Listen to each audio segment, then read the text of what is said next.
अस्सलाम वालेकुम मेरे दोस्तों, सजनों और बेलियों। मैं हूं इज़हार अहमद और वेलकम करता हूं आपको किचन गार्डनिंग चैनल पर। और उम्मीद भी रखता हूं कि आप सब लोग खैरियत से होंगे, फिटफाट होंगे, अच्छे से कामों में खूब अच्छे से बिजी होंगे। आज मैं एक नई टेक्निक आपके साथ शेयर करने वाला हूं कि कटिंग्स को हम किस तरह ग्रो कर सकते हैं। ये मेथड हर मौसम में कामयाब हो सकता है, बस दिसंबर और जनवरी के महीने में काफ़ी ठंड होने के बायस कुछ पौधों के ऊपर ये काम नहीं करता। लेकिन मोस्टली हर कटिंग आप इसी मेथड से लगाएं, किसी भी महीने में लगाएं, आपको अच्छा रिज़ल्ट मिल सकता है। ये मेरे पास काली मिर्च का एक पौधा है।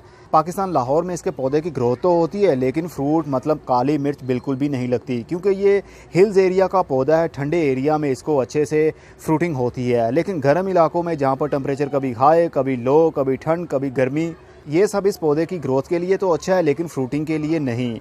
एनीवे, हम इसकी कटिंग को ग्रो करने वाले हैं एक नए तरीके के साथ। सबसे पहले हमें जो कटिंग चाहिए उसको काट लेंगे। जिस तरह नॉर्मल कटिंग को हम काटते हैं वैसे ही इसको काटेंगे।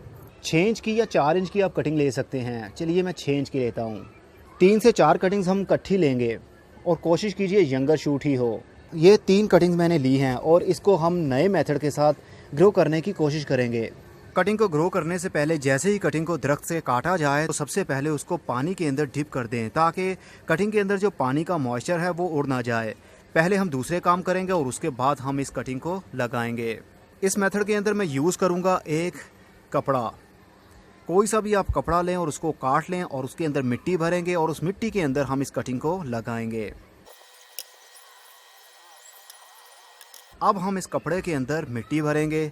मिट्टी वही नॉर्मल बालू मिट्टी जो गार्डन सोइल होती है, जिसके अंदर कोई भी खाद मिक्स ना हो, ना ही गाय का गोबर। अब हम इस कपड़े को अच्छे तरीके से बांध देंगे ताकि मिट्टी बाहर ना निकल जाए।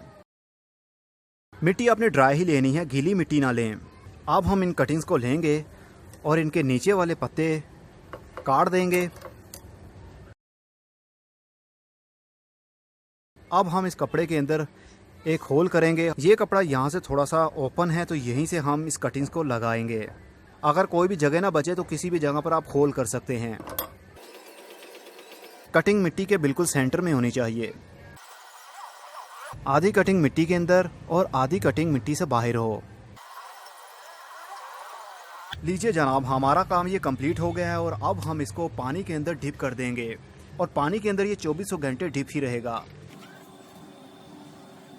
पानी के अंदर ये पूरा डिप नहीं होना चाहिए, सिर्फ आधा कपड़ा पानी के अंदर डिप हो, मतलब आधी मिट्टी और आधा कपड़ा पानी के अंदर डिप होना चाहिए दिन और रात, हर टाइम, जब तक के कटिंग की ग्रोथ शुरू नहीं हो जाती, इसकी रूटिंग शुरू नहीं हो जाती। लेकिन कटिंग को हमने धूप में नहीं रखना, रखना है शेडी एरिया में जहाँ पर डायरेक्ट धूप ना आती हो। अगर धूप भी आ जाए, हीट भी हो जाए, तो भी इसकी कटिंग का पानी जल्दी खुश्क नहीं होगा, क्योंकि इसकी मिट्टी पानी के अंदर हर वक्त डिप है और मिट्टी कपड़े के अंदर है। ये मेथड बहुत ही फेमस हो सकता है अगर आप इस पर काम करें तो, क्योंकि पहले मैंने आजमाया, उसके बाद आप लोगों के साथ शेयर कर रहा हूँ। मैंने इसको एलमंडा बेल के ऊपर आजमाया था, जिसको अलमंडा बेल भी कहते हैं, पीले रंग के फूल लगते हैं उसको। ये बेल है वो अलमंडा की, जिसको मैंने इसी मेथड के साथ ग्रो किया और अब इसकी ग्रोथ बढ़ना शुरू हो चुकी है। क्योंकि इसकी कटिंग मैंने 5 से 6 मरतबा लगाने की कोशिश की, लेकिन मैं कामयाब नहीं रहा। आखिरकार मैंने ये वाला मेथड यूज़ किया तो मुझे कामयाबी मिली, तो आप लोगों के साथ भी शेयर कर रहा हूँ। आज सितंबर की 17 तारीख हो चुकी है। अब देखेंगे कितने दिनों में इसकी रूटिंग शुरू होती है। 13 दिन बाद हमारी काली मिर्च की कटिंग वैसे की वैसे ही लगी हुई है। 13 दिन इसी पानी के अंदर ही पड़ी रही। अब मैं नहीं जानता कि इसकी रूटिंग शुरू हुई होगी या फिर नहीं। आज हम इसको खोल कर देखेंगे क्या इसके अंदर रूटिंग शुरू हुई या नहीं। इस मेथड से हमें एक फ़ायदा हुआ कि इसका एक भी पत्ता, जो कटिंग्स हमने लगाई थी उनके साथ जो पत्ते थे, वो एक भी पत्ता पीला नहीं हुआ और ना ही गिरा। तो अब तो देखना ये है कि इसके अंदर रूटिंग भी शुरू हुई थी या फिर नहीं। तो चलिए, फिर हमने 3 कटिंग्स लगाई थी, तीनों की तीनों वैसे ही ग्रोथ कर रही हैं जैसे कि पौधे से हमने कटिंग्स को काटा था। इस पॉट के अंदर जो पानी है उसके नीचे थोड़ी बहुत मिट्टी भी थी। और अब इस कपड़े को खोलने का टाइम आ चुका है। हम कटिंग्स को यहाँ से खींच भी सकते हैं, लेकिन मे भी इसकी रूटिंग शुरू हुई होगी तो वो टूट जाएगी। यहाँ इस कपड़े को काटना पड़ेगा। मुझे लग नहीं रहा कि नीचे रूटिंग इसकी शुरू हुई होगी, लेकिन फिर भी देखते हैं। ये मिट्टी काफ़ी गल भी रही थी। हर वक्त पानी में भीगा रहने की वजह से इसको अब फंगस लग रहा है। ये नीचे वाली साइड पर ब्लैक हो रही है, लेकिन अभी भी इसको कोई प्रॉब्लम नहीं हुई है। ऊपर से वैसे की वैसे ही कटिंग्स हैं और आई थिंक ऊपर से ग्रोथ भी ये नहीं कर रही है, लेकिन अभी रूटिंग शुरू नहीं हुई है। तो अब आई थिंक इसको मिट्टी के अंदर लगा देना ही सबसे अच्छा रहेगा। तो अब मैंने मिट्टी के गमले के अंदर जो करीब 5 इंच का गमला है मिट्टी का, और इसके अंदर बालू मिट्टी भरी है, इसके अंदर कोई और खाद यूज़ नहीं की। मिट्टी को सिर्फ गमले के अंदर भरा है, मैंने इसको पुश नहीं किया। अब हम इस कटिंग्स को लेंगे। ये देख सकते हैं अब ये नीचे से काफ़ी काली काली सी हो रही हैं, लेकिन अभी तक कोई भी कटिंग गली नहीं है हमारी। ये अभी भी वैसे ही हार्डवुड है जैसे कि पहले हमने उतारी थी। अब हम इसको इसी तरह थोड़े थोड़े फासले पर मिट्टी के अंदर दबा देंगे। अब थोड़ा सा पोट को उठाएंगे और पटकेंगे ताकि मिट्टी नीचे दब जाए। ओके, अब हम ट्रे के अंदर रखेंगे और पानी को भरेंगे ट्रे के अंदर, ताकि ये गमला हर वक्त हल्का सा मॉइस्चर इसके अंदर बना रहे, कटिंग को पानी मिलता रहे तो उसकी रूटिंग जल्दी शुरू हो। पानी के अंदर जो पहले मैंने शुरू की थी उसका अच्छा रिज़ल्ट मिला था, लेकिन काली मिर्च के पौधे का अच्छा रिज़ल्ट नहीं मिला मुझे। तो एनीवे कोई बात नहीं, हमारी कटिंग अभी भी वैसी की वैसी है जैसे कि हमने काटी थी। एक भी पत्ता इसका घिरा नहीं है अभी तक। तो अब देखेंगे इसके अंदर कितने दिनों में रूटिंग शुरू होती है। कटिंग को हमने रखना है शेडी एरिया में। अभी इसको धूप की ज़रूरत नहीं है क्योंकि इसके साथ कोई भी रूट नहीं है।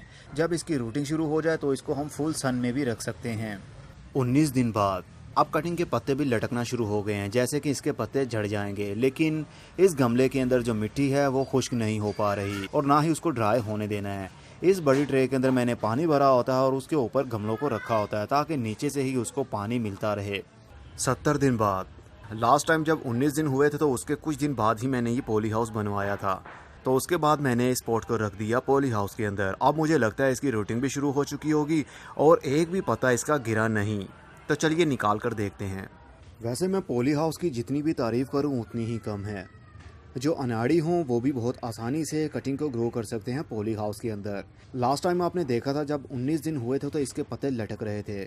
मुझे लगता था कि ये सरवाइव नहीं कर पाएगी और इसके सारे पत्ते झड़ जाएंगे। नवंबर की आज 25 तारीख हो चुकी है और 70 दिन बीत चुके हैं। अब आकर इसकी ग्रोथ शुरू हुई। ये देखिए नई शूट भी इसकी शुरू हो चुकी हैं, पत्ते भी निकल रहे हैं और टहनियाँ भी अब लंबी हो रही हैं। तो मुझे लगता है कि इसके अंदर रूटिंग भी, जड़ें इसकी शुरू हो चुकी होंगी।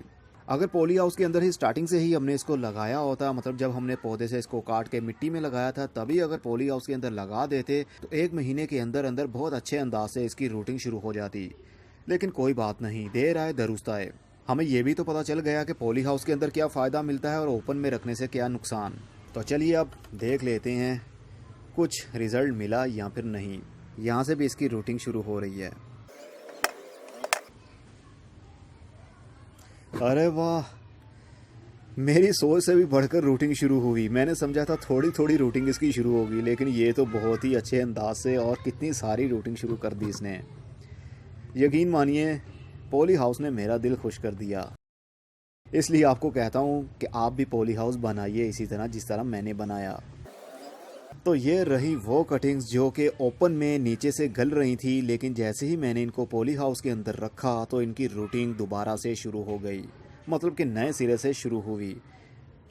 नीचे वाले एरिया तो गल चुका था। अगर बाहर ही में रखता, ये देखा, अगर बाहर रखता तो ये रूटिंग कभी शुरू ना हो पाती। लेकिन ये कमाल है सिर्फ पॉली हाउस का, क्योंकि पॉली हाउस के अंदर थोड़ी सी हीट भी बन जाती है और थोड़ी सी नमी भी बनी रहती है, जिसकी वजह से रूटिंग शुरू होने में आसानी मिलती है।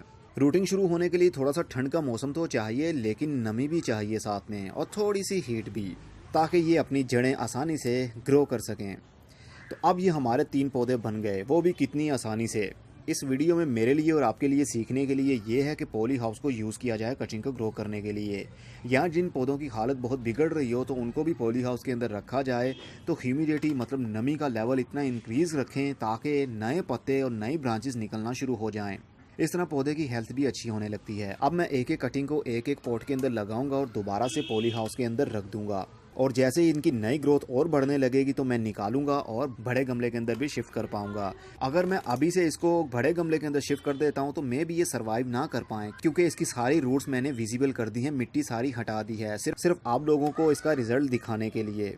अगर मैं मिट्टी इन जड़ों से ना हटाता तो इसी तरह मैं बड़े गमले के अंदर रूट बाउल को शिफ्ट कर सकता था, वहीं से इनकी ग्रोथ भी शुरू हो जाती। लेकिन अब मामला कुछ और है। वैसे भी पतझड़ का मौसम है, इसलिए इसको ओपन में रखना अच्छी बात नहीं होगी। 70 दिन की हमारी ये मेहनत है, हम इसी तरह इसको ज़ाया नहीं होने देंगे।